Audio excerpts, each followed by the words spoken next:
Hello, everybody. Got a good crowd tonight. Welcome all.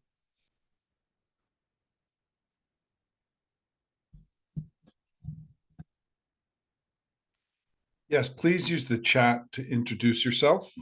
Say where you're from. We're all here tonight. And yeah, have at it, folks. I mean, this is a national audience. It's just fun to see who's here. We've got a good crowd. We'll get going here in a minute or two.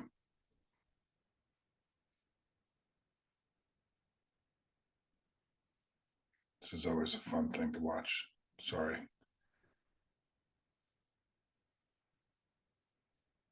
Welcome all. Thanks for being the early birds. We try to start and end on time here at Hopium Chronicles. Hello, Jan. Good to see you.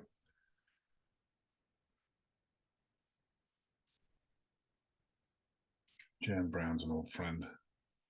Got a good crew from Santa Fe tonight. Home away from home.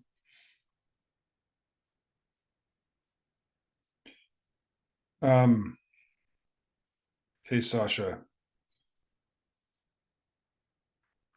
It's great to see everyone. I was just out in Wisconsin last week, so we've got folks here. I was in Madison, Ben Wickler, and great crew in Madison. I was in Seattle the week before. I was in Virginia as well, down in Richmond for something a few days ago. It's been, you can't hear me. Is that better? Can you make, I'm not going to be taking any questions. Is that better? Yeah, you can hear me fine? Okay. Yeah, I was a little away from the mic. Sorry about that. These are recorded and shared. My last presentation has gotten 75,000 views on YouTube. Isn't that amazing? So I have to make them look good and pretty, sound good. Not just for all of you. If you have a question, put it into the Q&A. I'm not going to be calling on folks tonight with raised hands. If you have questions, please put them into the Q&A. And we're going to get going here in just a second now.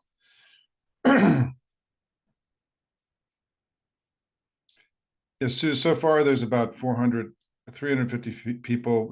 My guess is we'll get about 500 in or out through the course of the evening is my guess. Not everybody comes right on time.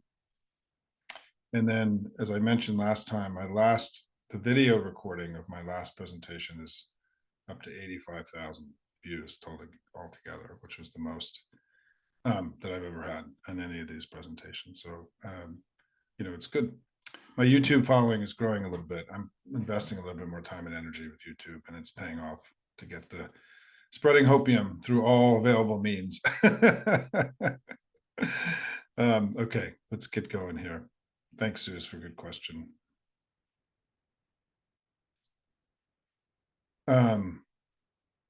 Yeah, I'm looking at all your questions here. I'll try to. Okay, you ready? Yeah, big week. Exactly, Lucinda. It's a huge week. Yeah. Jane Klebb is amazing. For those of you who haven't seen that interview with Jane Klebb, the Nebraska chair, she's terrific and wonderful and an old friend. Okay, let's get going, because we're going to have to end right at 8:30 because I have another presentation right after this. Welcome, everyone. This is Simon Rosenberg from Hopium Chronicles, and this is our monthly gathering of the entire Hopium community, open to all. I try to share in 20 to 25 minutes my thoughts about the current political landscape, and then we take your questions and we have a robust discussion. And there's so much to talk about. The debate is in just 2 days. The first debate, assuming that the orange guy shows up. He has a history of not showing up for these things. But I think we're going to learn a lot about the election this week, over the next few weeks. I mean, we have right after the debate, we're going to have Trump's sentencing, a NATO summit, the Republican convention, our convention, another debate. So we're hot and heavy now into the election. So here's my basic take on things. Joe Biden is a good president. The country is better off. We have a very strong case for re-election. The Democratic Party is strong. We're winning elections all across the country. We're raising tons of money, and we're building the most powerful political machine that we've ever had. And what do they have? They have Trump, who's the ugliest political thing that any of us have ever seen, who's now clearly and understood to be a rapist, a fraudster, a traitor, and a felon, and who's running a political party that looks far more like a dumpster fire than something that should be awe-inspiring or scaring us. So let's go through those three things in order. Number one, Joe Biden has been a good president, and the country is better off. I think that if you think back to where we were on January 20th, 2021, we had just had Trump mismanage the pandemic. Hundreds of thousands of people died unnecessarily. There was incredible economic pain across the country. We just had an insurrection, the first time there had not been a peaceful transfer of power in all of American history.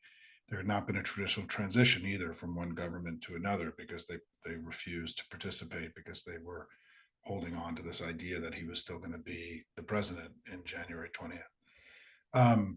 The economy was in free fall here in the United States. The global economy was teetering. Joe Biden came in with one of the most challenging and worst first days of any American president in our history. And his central promise to us is that he was going to get us to the other side of COVID and all this chaos, and bring and have a period of normalcy, that we'd be able to live our lives and do our work and do our things together. And I think he's fulfilled his central promise to us. Today, the American economy is the strongest. We recovered from COVID stronger than any other modern economy in the world. The GDP growth rate has been more than twice than the nearest economy of the large modern economies. We have the best job market since the 1960s, the lowest uninsured rate in American history. We have new businesses being formed at record rates, which is an incredible sign of the health and vitality of the American economy and the can-do spirit of the United States. We've had all the three stock market indices have broken records in recent years, in recent months, recent days even. We've had worker participation rate for women and for prime age workers are setting records. We've had wage growth has been incredibly robust. Wealth formation has been significant in recent years. We saw a 34% increase in wealth of an average family from 2019 to 2022. Things are better in America. And yes, inflation's been too high, but since the pandemic ended, wages have actually been ahead of inflation. And we also saw last month that inflation was zero. Prices did not rise in America in May. Prices of many goods are falling now in the United States, including gas prices.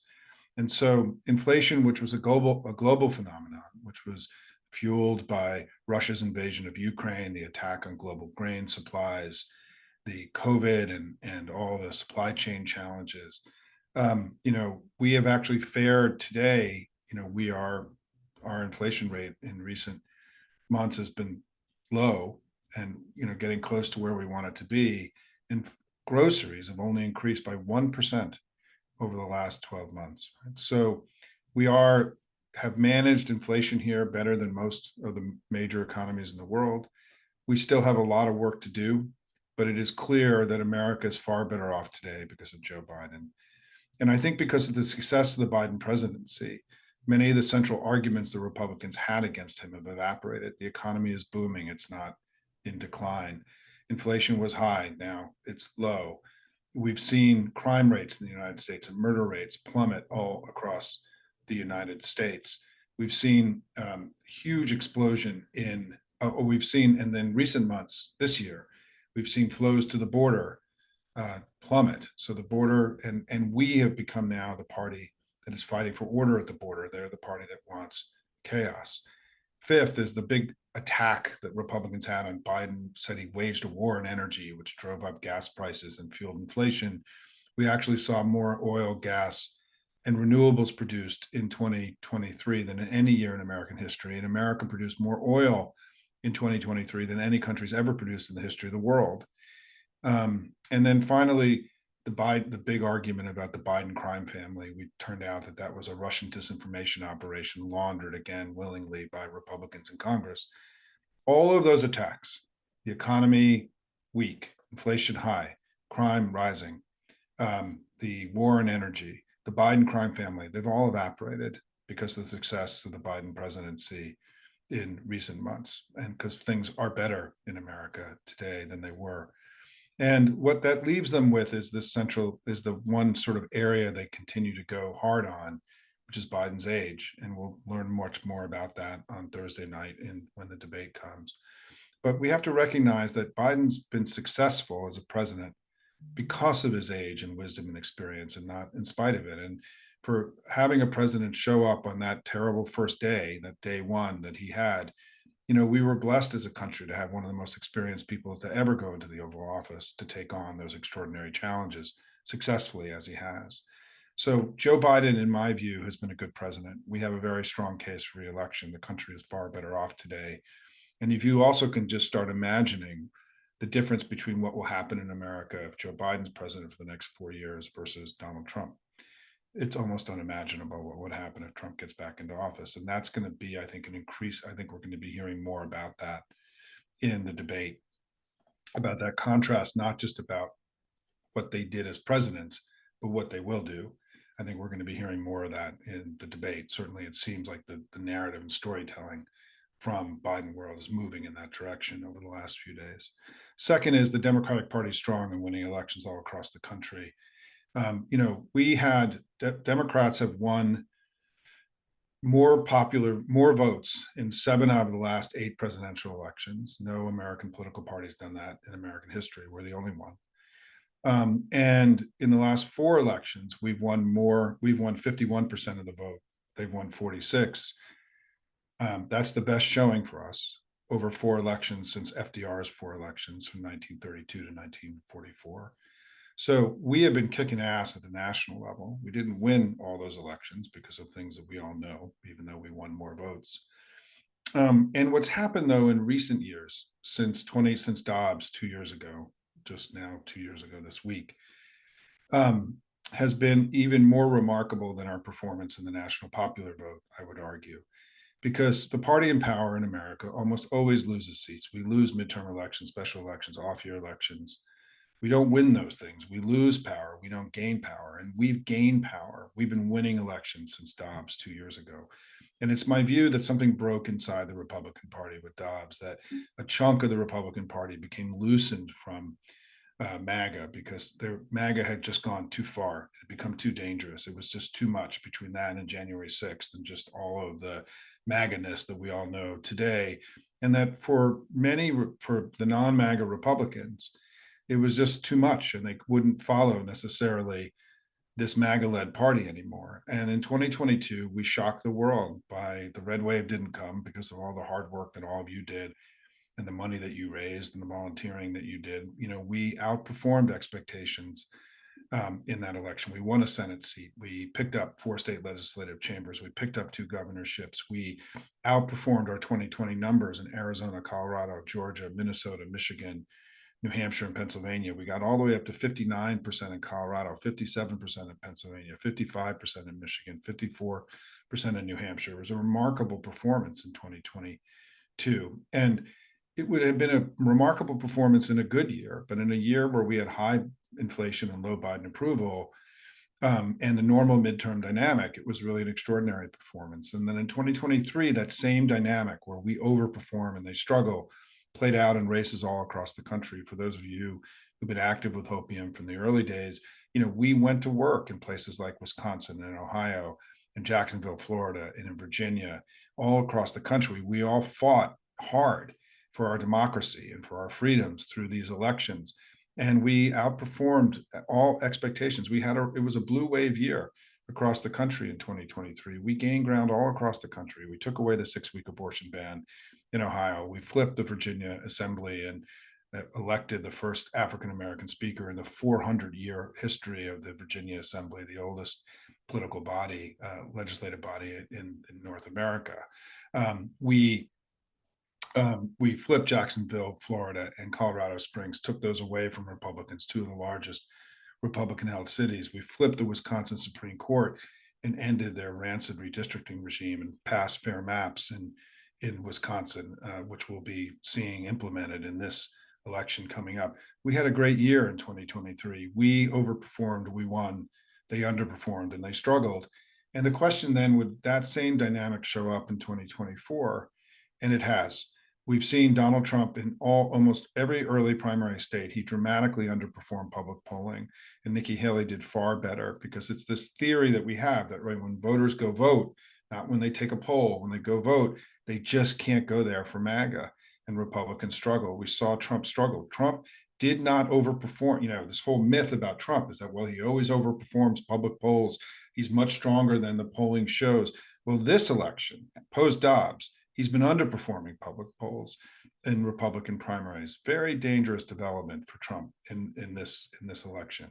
We won New York 3, right? Tom Suozzi race, where we were told that this was a big bellwether that was going to tell us everything we needed to know about this election, and we were up by 1, 2, or 3 in the polls. We won that election by 8 points. We made 2 million phone calls in New York 3 in 5 weeks, and every Democratic household in that district got 5 handwritten postcards. The muscle of this new grassroots really exerted itself in that race, as we're going to do in the general election coming up now too.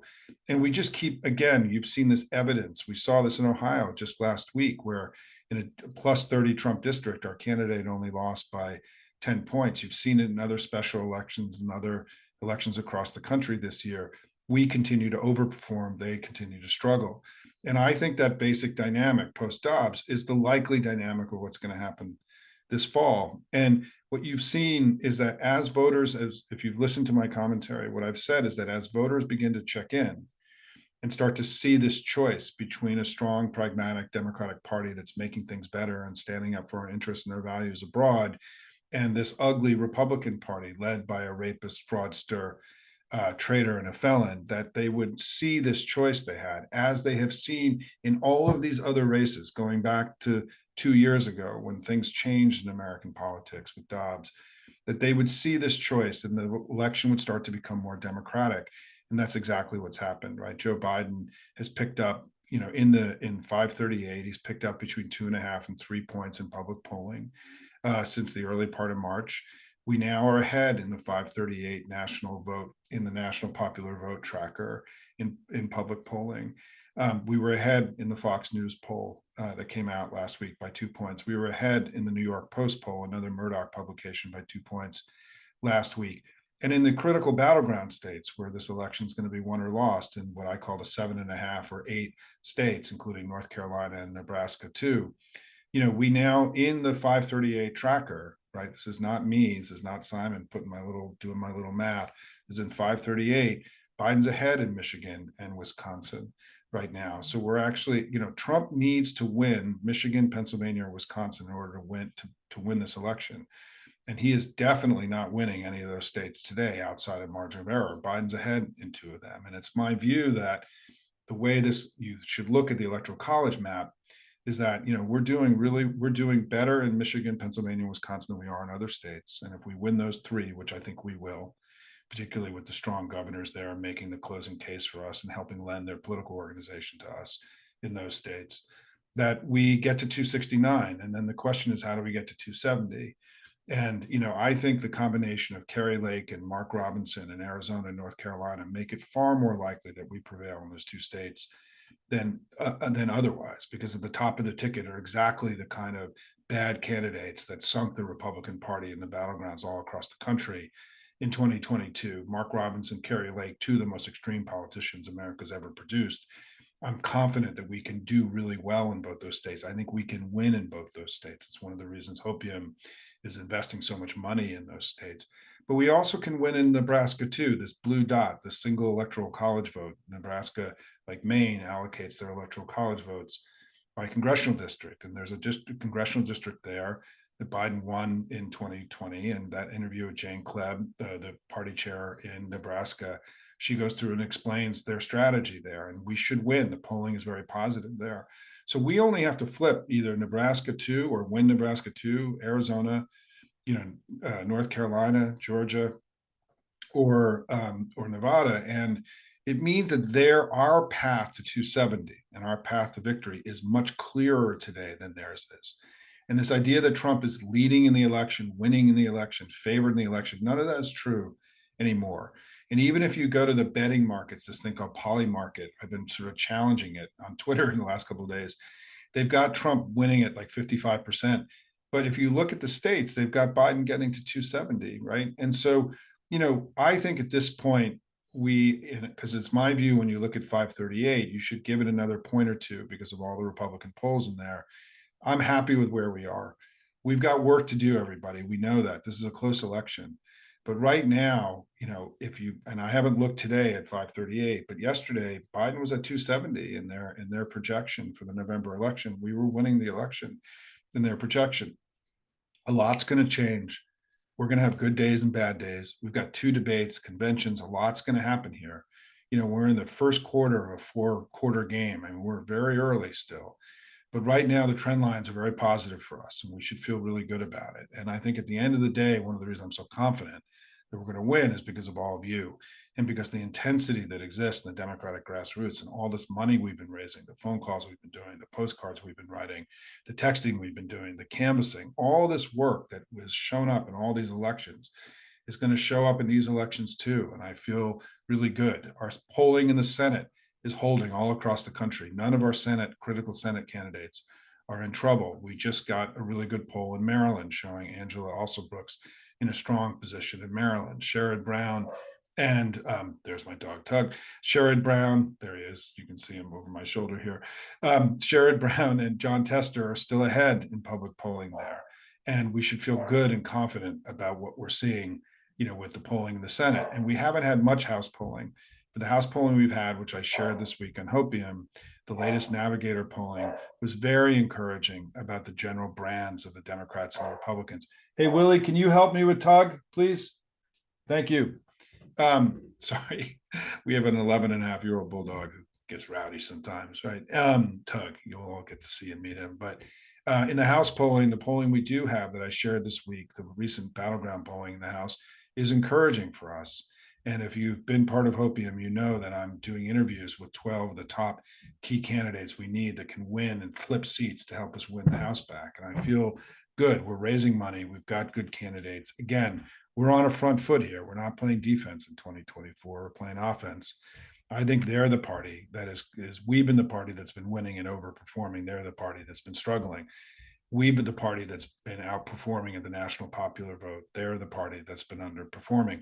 The burden's on them and Donald Trump to prove that they can break our hold on American politics that we've had in the national popular vote and in the 2020 election and in these recent elections. Let's see if they can do it. I don't know that this guy can do it. And the reason why is because he is the number 3, the ugliest political thing that we've ever seen. We all have to not allow ourselves to be self-censored about this guy now. His performance on the stump is far weaker and erratic and wilder and crazier than it was in 2020 or 2016. He's far more impulsive. He's saying things almost at every event that are getting him in trouble, that the campaign has to walk back, that are things that we can use in television ads that will hurt him in this election. Second is that his agenda is far more extreme and dangerous than it was in 2016 or 2020. He isn't the same candidate. MAGA 2024 is a far more dangerous and scary version, an extreme version of MAGA than it was earlier. And then finally, I want to read you this because this is something I still haven't memorized yet in my talk, and I have to read it in some ways because it's so extraordinary that I need help in actually saying all this, because I want to talk to you about what we're learning about what he wants to do if he gets into the White House, however he gets there in January 2025. Donald Trump wants Putin to win and the West to lose. He wants the border to be in chaos and migrants to keep flowing into the country. He wants the economy to crash, and his economic plan would slow growth, cause inflation to soar, and all of us to lose. He wants women and people of color to lose more rights and freedoms. He wants the planet to warm faster. He wants 10-year-olds to carry their rapist babies to term. He wants more women to die on operating room tables.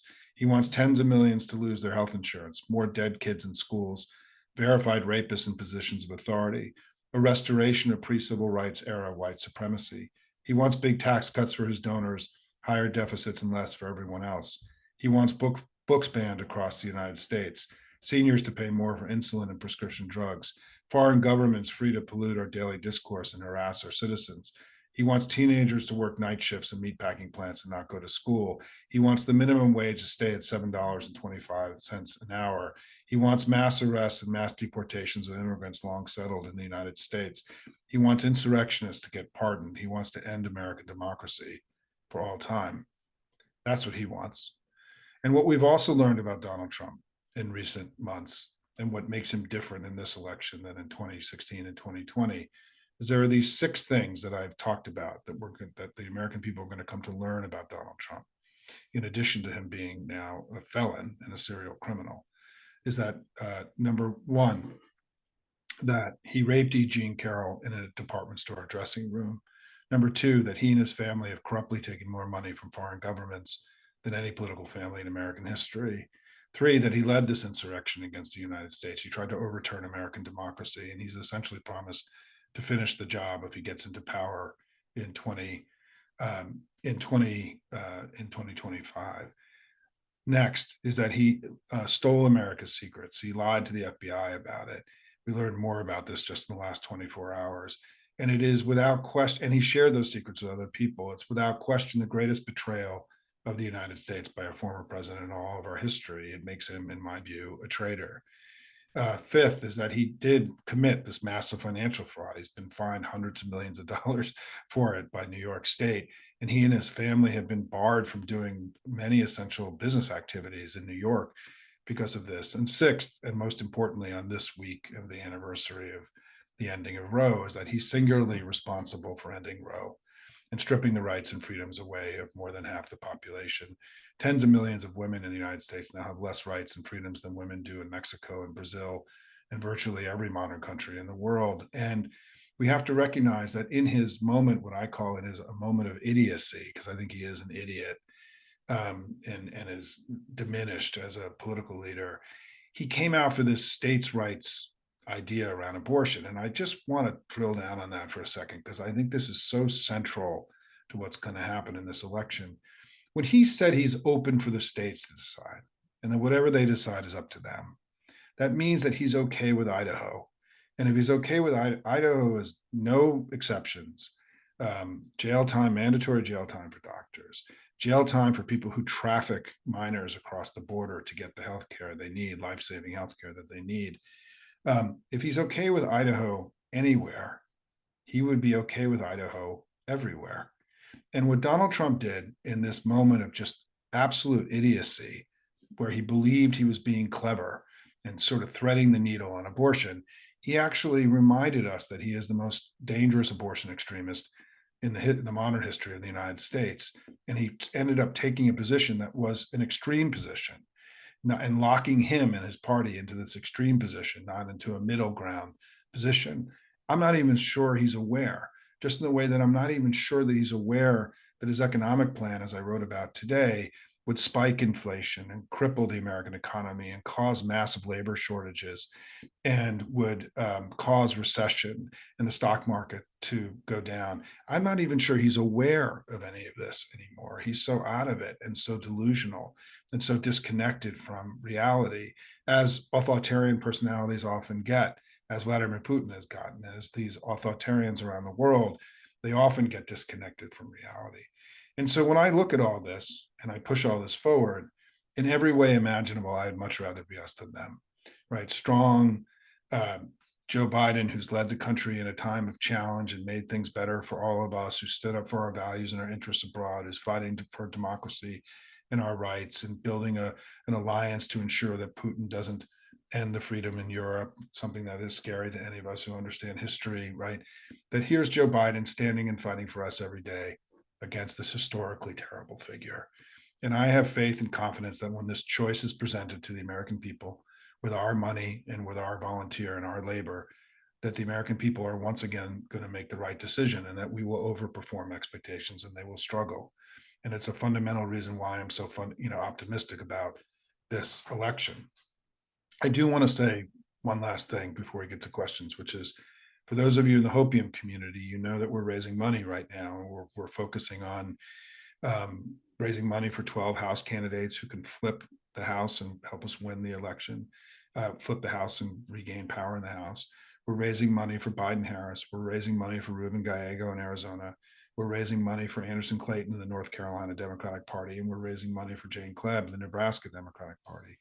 These are really critical projects. And I just want to announce to all of you that in the last few weeks, because we raised so much money, we're now over $1 million raised this year for Joe Biden and these battleground states, not the House races. That's another $400,000 that we've raised for the House races, but we're over $1 million now.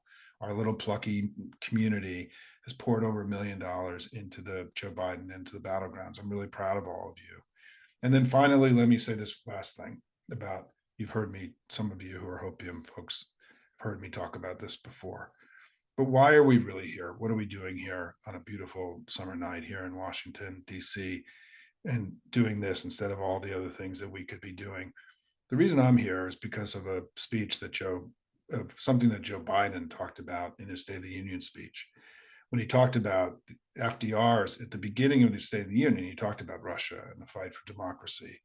And he talked about FDR's speech in 1941 from that chamber, a State of the Union address, where FDR began the process of rallying the United States to go fight fascism. And he alluded to that. And I want you to recognize that that was one of the first things he talked to us about that night. So if you wanted to understand where his head was at that night, he was going and talking about a speech that became famous for the beginning of the process to rally the United States to go fight into a foreign war to protect democracy here and everywhere.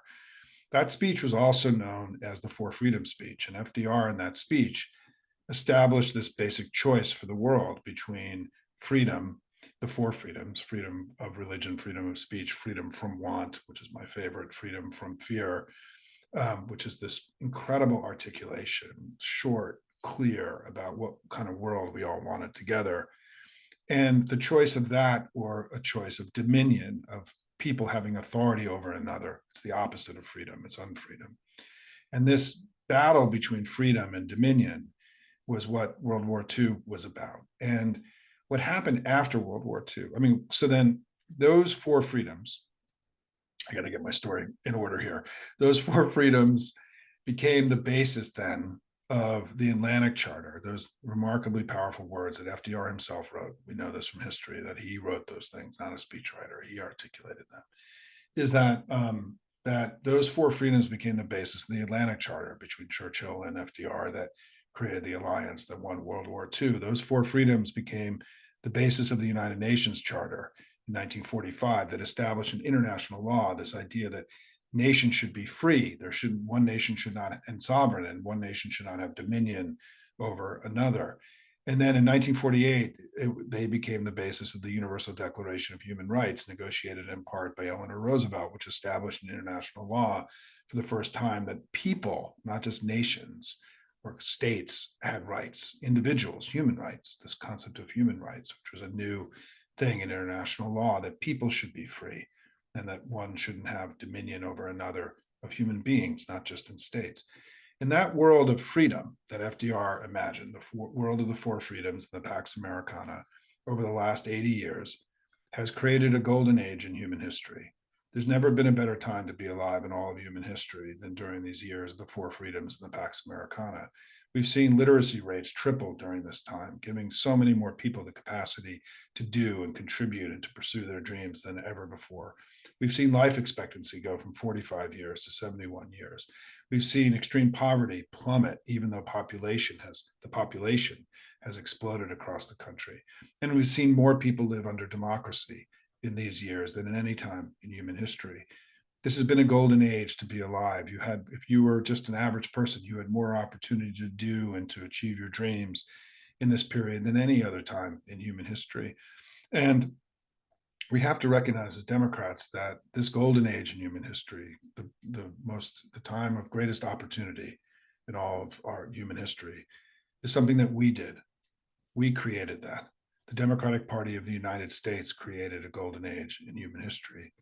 And that as we go forward in this election, we have to recognize that this golden age is an age that is now under assault and attack by Russia and Iran and by North Korea and by China, who want to return the world to a world of dominion and not freedom.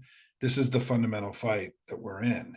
And the reason that I remain so optimistic about us winning is because, like we did in the 1940s when FDR called us, we answered that call as Democrats and as Americans. All of you are answering that call today by being here and doing all this work that we do together. Americans are answering this call. 2 to 3 million people are going to work and making donations and doing the postcards and making the phone calls, canvassing, and all the things that we do. All of you are proud patriots who love your country, who are answering this call.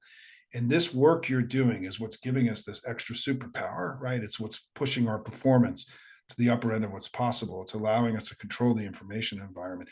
It's allowing us to protect and preserve democracy and our freedoms here in the United States and to fight for them in a more powerful way than a party that's run by 200 oligarchs, right? We're run by the American people and by the people themselves. Our party is fueled by all of you.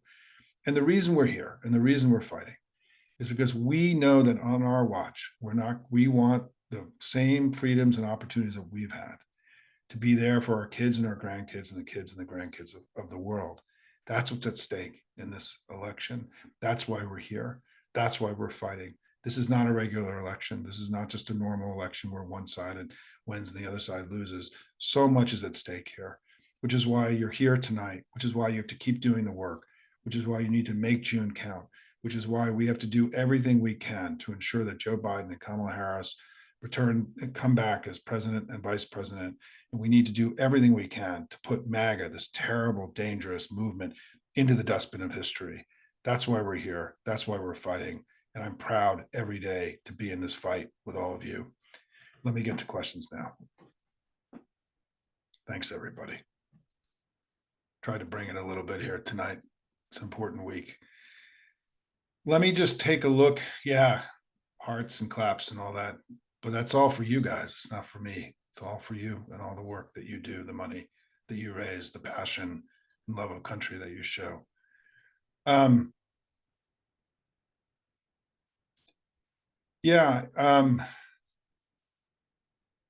me just try. I'm going to try to get a sense of the questions as opposed to taking one because there are just so many questions here. Thank you all. So many questions. I'm not going to get into little small questions about organizations or things. I'm going to try to keep it at a sort of a big level. Well, first of all, if people are asking about how to get more involved, come to the Hopium site. You can learn how to give money, but also to volunteer for all these projects that I discussed. I also think that I'm going to attempt, I can't promise this is going to happen. I'm going to get in trouble for even saying it, but based on some of the recommendations from people in the community, I'm going to try to organize a weekly phone bank and postcard writing thing for Hopium folks to call and postcard into our endorsed races. I'm working with folks on that. I'll have more information on that. So that will be a way that once a week, if you want to just go hang out with fellow Hopium peeps and do good work, you can do that. I also spoke to a senior campaign aide for the Biden campaign today, and they're dramatically ratcheting up all of their grassroots activity. And so I think it's going to be, for those of you who want to help Biden Harris in the battlegrounds, there's going to be far more opportunities to do so that will be convenient and for all of you to get involved in all these races. If you want to help Ruben Gallego, sign up for Ruben Gallego. If you want to pick a race to do work, many of you are involved in wonderful grassroots organizations that are doing incredibly powerful work. My view is there's no right way or wrong way. It's what is comfortable for you, and whatever you like to do, you should do that, because then you'll do more of it, and more is better than less, right? We want to, here at Hopium, we do more, we worry less. We're not big worriers here. We're doers. We channel this anxiety that we all have into the good works, which is the central reason why we've been winning. We're getting questions about individual states. I mean, look, this is a close election, everybody, and I think our work is going to make the difference. I'm very bullish on us winning Wisconsin, Michigan, and Pennsylvania. I'm very bullish in North Carolina and Arizona. I think Nevada is always going to come down to the end. This idea that Trump opened up some significant lead is absurd in Nevada. And Georgia, we're going to learn a lot more about Georgia. I mean, the debates there, the campaign is investing enormous amounts of money and organizational time in Georgia this week to try to sort of ratchet up their activity there. And I think, and in Nebraska too, I think we're going to win. I mean, I think if you watch my interview with Jane, you'll come away convinced. I also said earlier that I think we're holding in the Senate races, and I'm in the early polling in the House, which is, we don't have a lot of polling in the House, but the limited polling we have is encouraging. And I've been doing these interviews with House members, I mean, with House candidates. And what's been remarkable about these interviews, I did my fourth interview today, and I'll be releasing that on Thursday with Andre Cherney, who's running in Arizona 1, one of the most important swing districts in the country. They all are remarkably upbeat, like that they feel like they're going to win. They feel like they've got good arguments, right? There's what you don't get in these interviews is this sense of like, I'm not connecting with voters. I'm struggling. Like we're moving, we're walking uphill. I'm not saying they're walking downhill, but I've been in elections where what you were saying was not working very well, and that you weren't connecting with voters, that you didn't have the right path. I haven't got that sense from anybody I've talked to, any Democratic candidate I've spoken to. I've been in touch with Ruben Gallego. We talk all the time. He's very bullish and optimistic. I mean, I'm not encountering the down in the mouth, pissed off, angry Democratic operatives that somehow keep showing up in these articles. I'm not encountering that in my work. I'm encountering, I was just out with Ben Wickler in Wisconsin, and people know they've got a lot of work to do there, but they've been winning there and making incredible progress. Congratulations to all of you who've been involved in the amazing victories and progress that we've made in Wisconsin in recent years. Anderson Clayton is an inspiration in North Carolina. By the way, for those of you in North Carolina, I am coming to the Unity Dinner in North Carolina on the 20th of July. And Anderson and I are going to be doing a separate event on the 19th, the evening of the 19th, for people who are ticket holders to the Unity event. A time for me and Anderson and my friend Gerda Stein, Josh Stein's sister, who I went to college with. We're going to be doing an event on Friday night in Raleigh, which we'll be announcing tomorrow or Thursday. But that will be something for those of you who can come. It was wonderful. I just want to say also, I haven't traveled that much. I mean, producing Hopium is a lot of work every day. And I found that traveling is hard, and planes, internet is very sporadic on planes. And so I haven't traveled as much as I thought I was going to, because in some ways I just can't. But the travel I've done recently, where I've gone to Virginia and I've gone to Seattle and I've gone to, I had my first kind of gathering in Seattle 2 weeks ago of Hopium members. I had never done that before, really. It was awesome. For any of you who were there, thank you. We had a great conversation. And being in Wisconsin, I mean, I'll tell you the story. Right at this event in Madison, there were people who had come there to be part of this event with me and Ben from Minnesota, from Illinois. A guy came from all the way from Connecticut to come hang out. I mean, the Hopium community is, passionate. You guys are fighting. It's been great to be with you. I wish I could be doing more travel and more public events. It's just, it just may not happen this time, this election, because my first obligation is to get Hopium out every day, and also to do all this TV I've been doing, right? I've been doing a ton of television, which is also limiting my travel capacity a little bit. And so I'm going to try, I think, in September to do, a real swing into California and a swing into New York, which I haven't done. I feel really bad about it. Many of you have asked me to come. But just recognize that I think traveling right now and producing this newsletter every day. And by the way, we're up to 85,000 people now on a daily basis. It has proven to be a little bit challenging for me. And so I'm going to continue to be a little conservative on my travel. But it's been great to see people in person. And I also just want to say congratulations to the Wisconsin Democrats and Ben Wickler for as he said in his talk at our event, Wisconsin could have become like Ohio, but it hasn't, because of the hard work and the incredible intensity of the people of Wisconsin, and also the people that have supported their work from around the country. We've made amazing progress there. We've got a chance of flipping the assembly there. I mean, remember that North Carolina and Wisconsin were probably the two states of the purple states where the Republicans took control in the legislature that have had the most extreme legislatures and extreme political parties. And we've come way back in Wisconsin and Michigan, I mean in Pennsylvania and Michigan. But this is one of the reasons I'm so focused on North Carolina, is that because for a state that is a purple state where there's a Democratic governor, right, and the politics of the Republican Party in North Carolina is so extreme, their ticket is so extreme that we not only are doing this because it's a win-lose thing, we're doing it because the level of extremism that we're seeing evident in both the Wisconsin and the North Carolina parties are things that cause me to want to do more, to fight harder, because of the unfairness of the extremism that they're experiencing, given that these are middle ground states that shouldn't be have such a liberalism and extremism in them. It's different in Idaho than it is in North Carolina. Wisconsin, there isn't a great deal of difference between the Idaho Republican Party and the Wisconsin and Nebraska and North Carolina parties, and so we have work to do there. And so that's just a little bit of hopium and optimism from what I'll see. Let me talk about the debate. I don't know what's going to happen to the debate. The person I spoke to today in Biden world had been at some of the debate prep in the last few days, and she said she thought the president was doing a really good job, and that they felt good about their prep and what they were doing. And I don't know what's going to happen. We all know that we don't know what Trump is going to show. And this format is very tough for him, right? He's going to have to, he can't do his performative crap that he does and the smiles and the winks and all this stuff. I mean, he doesn't have an audience.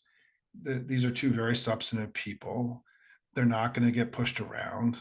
They have the ability to turn off his mic if he misbehaves. I don't think this is a good setting for him, and I know that he's going to try to come. I assume he's going to try to have a few zingers. He's going to try to be look like a reasonable country club businessman. But we all know from watching him that his impulsivity is so advanced that the idea that he's going to get through this debate without saying something that is just kind of like shocking, it's not high, right? It also gives Biden, I think, an opportunity to give more assurance about where he is, right, in his advanced state. And I will say about his age issue, I've talked about this already. A talking point for all of you is that if Donald Trump gets into the White House in January of 2025, he'll be the oldest person to ever go into the White House, and he will be the oldest president. He will be older than Joe Biden was when Joe Biden became president. And so this idea that there's one old guy and another guy that's not so old, I mean, they're both old, right? And I would argue that Donald Trump is showing far greater signs of diminishment than Joe Biden is. And I think that will be evident. It's evident and clear if you pay attention to him. I think it will be evident and clear, on Thursday night. But obviously, look, this debate really matters. It's going to give people a lot of information about the two candidates, and it will be an important test. And I assume there's going to be a very high viewership. And I'm actually going down to Atlanta, and I'm going to be with the campaign down in Atlanta, and I'm doing some CNN stuff from down there in the next couple of days. And so fingers crossed, everybody. But remember also the U.S. men's national team plays at 6:00 on Thursday night. We may be the only country in the world that would have ever scheduled a debate the night that the national soccer team is playing, but we have an important game against Panama on Thursday night. So make sure you watch that as well. Let me just, in terms of, let me try to get to sort of these kind of general questions that are coming up more than once. A lot of questions here.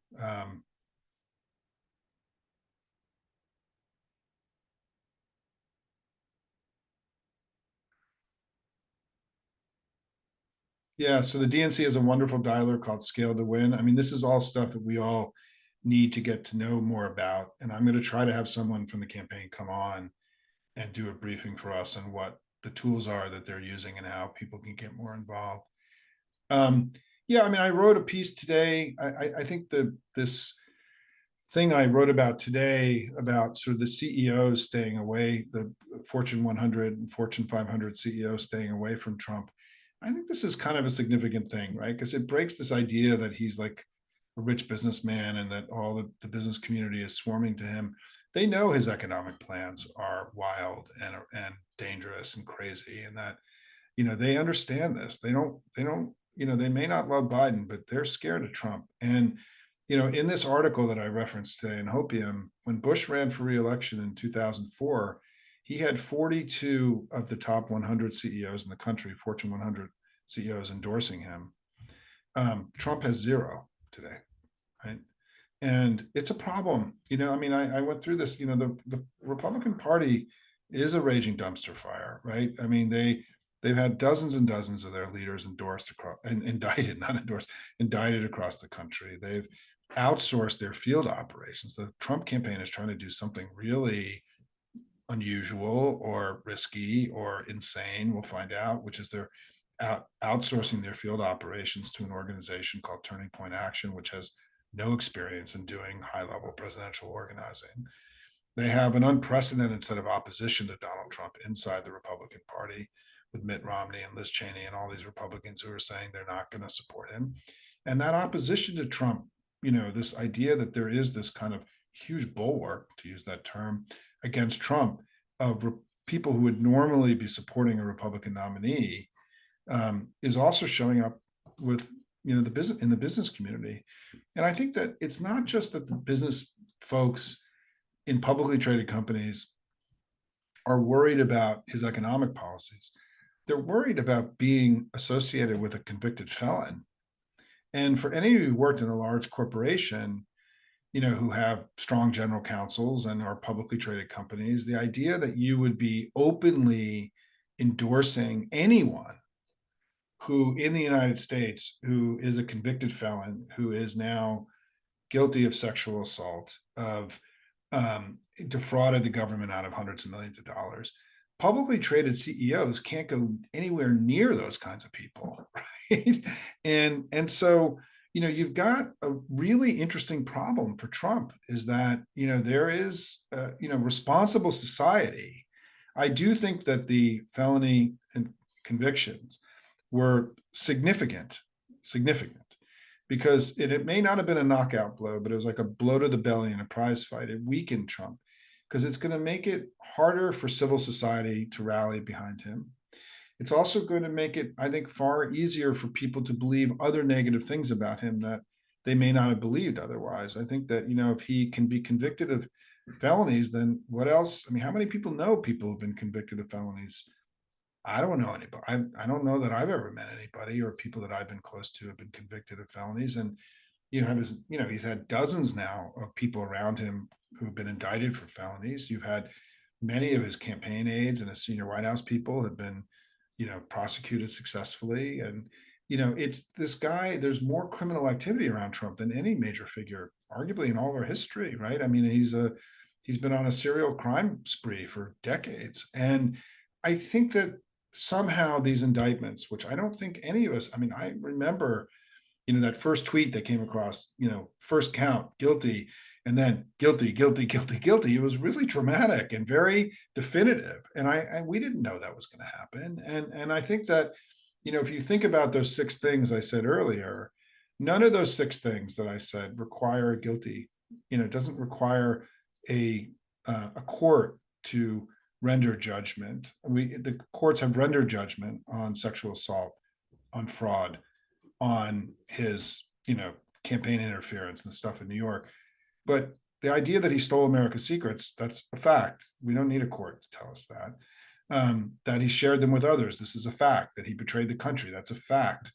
The fact that he tried to overturn an American election and end American democracy, these are facts. We don't have to wait for Jack Smith. We can talk about these things in our daily discourse. We know that he and his family have taken billions and billions of dollars from foreign governments. No family's ever done that in American history. We know that he ended Roe. We don't need these court cases or guilty convictions to create more space for us to make the arguments we have to make about him. We have enough to win this election. But I think that as we go forward in your own advocacy work, think about this concept that the campaign keeps talking about so much, which is the choice. We have to put the choice in front of people. And the choice, by the way, one of the things that's happened with Trump's rise and the choice in Biden's is that Kennedy is disappearing, right? His poll numbers are dropping. He's not raising any money because it is becoming a two-person race. As much as they wanted this to have be something broader than that, Kennedy was a terrible candidate, and and very ill suited to be a serious third-party candidate. And he's falling in polling, and his latest financial reports are he can't raise any money. Like it's over basically for his campaign. And so, we now have a choice. It's Donald Trump and Joe Biden. And one guy is a man of integrity, of success. He's made the country better, deeply experienced, leading difficult international challenges, flying all over the world, keeping a far more aggressive schedule than the guy who plays golf 4 days a week, right? And he's there for us, and he's fighting for us, and he's made things better against this historically dangerous, threatening, delusional, diminished, dumpster fire of a candidate, who I like to say wears more makeup than a drag queen. It's a very kind of unusual thing for a strong man to be so painted and so made up every day. It's an integral part of his brand, I understand, but I do think we have to think of Trump, and one of our responsibilities is to not give Republicans and Trump more power than they have, right? We should think of him as pulling the curtain back from the wizard, or the emperor has no clothes. We should see him as small and pathetic and terrible, and not strong and powerful. I think it's really interesting at Hopium how much people are ascribing, these kind of incredible strategies for how they're going to go win the election and do all these things. And yet, the Occam's razor, I mean, the basic answer to what Trump is doing most of the time is that he's an idiot, and he has no idea what he's doing, and he's an impulsive lunatic, and that he's making really bad decisions all the time.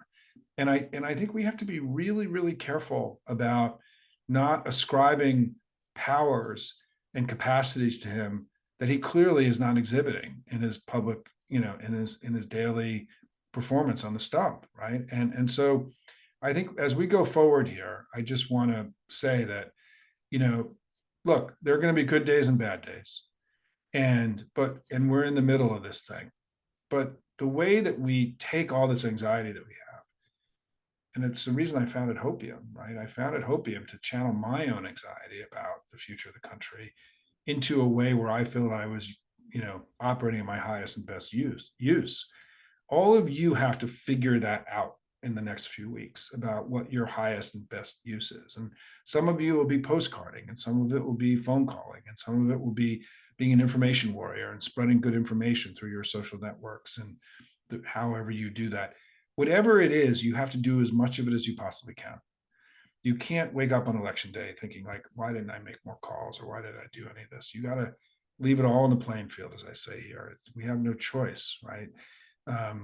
And I think that, so figure out what your highest and best use is.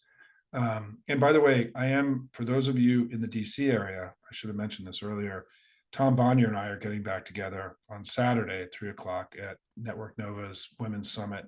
There still are tickets left. There aren't many, but if you want to come, you can see we're putting part of the band back together with me and Tom. It's our first public appearance in some time. It will be with Jessica Craven on Saturday at 3:00 here in Tyson's Corner, just right outside of DC. Let me just see if there's anything else here biting. I'm going to just end here in 2 minutes. I don't know. My gut is that Trump's VP, my gut is that it's going to be JD Vance, but I don't know, because JD Vance makes the most sense if he's, he has to win Michigan, Pennsylvania, or Wisconsin, and he needs somebody for the Midwest, I think. And I also think Vance wants it and is working it really hard. And he's now made himself into super MAGA asshole in recent months. And it's, I think on paper, he makes the most sense, which means that Trump probably won't pick him then, right? And so we'll see. I mean, I don't know what's going to happen there, and I don't know that it's really going to matter very much. I mean, I think of the choices that, unless he does something that is unorthodox, the people that are on his short list, I think, are all of them have debased themselves, and made it clear that they're willing to embrace his extremism and his lunacy. And so therefore, I don't know what they bring to the ticket, right? And I because this election, look, since 2018, the 2018 election, the 2020 election, the 2022 election, the 2023 elections, the 2024 election so far, they've been about one thing. They've been about fear and opposition to MAGA. And that's what this election is going to be about. Trump, by adding a super MAGA onto his ticket with him, makes it even more likely this election is going to be about Trump and MAGA, a referendum on them and not a referendum on Biden. That's the likely scenario, right? So listen, everybody, I got to run, but I just want to say thank you all. It's been amazing to be in community with all of you. We've been winning elections and kicking ass. They've been struggling and losing elections all across the country. We just have to keep that going, right? We just have to keep that momentum going. We're the winning team. They're the team that's losing and struggling. We got an adult running our team at the top of our team, running our team. They got this crazy orange rapist, traitor, felon, fraudster.